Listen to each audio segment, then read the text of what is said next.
E vem o time do São Bernardo, lançamento na área, Rodrigo Ferreira, pé direito, bateu cruzado, entrou, bateu, Guilherme Queiroz, é gol! Gol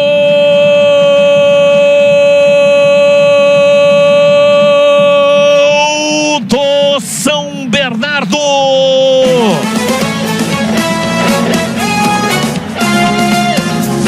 Na marca de 3 minutos e 40 do primeiro tempo.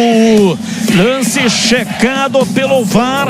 Na origem da jogada, o impedimento de Rodrigo Ferreira, apontado pelo Bandeira. O São Bernardo 1, Guarani 0. Gol do Guilherme Queiroz, camisa número 77, acabou de entrar e já deixou dele na rede.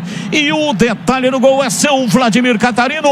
A defesa do Guarani deu bobeira, né? Teve espaço, teve liberdade aqui o Rodrigo Ferreira pro cruzamento. E aí o Rodrigo Queiroz, aliás, o Guilherme Queiroz, acabou de entrar no carrinho, colocou para redes. A princípio o gol havia sido anulado pela Bandeira ou pelo Bandeira, mas o VAR confirmou, então, portanto, tá na frente o São Bernardo 1-0.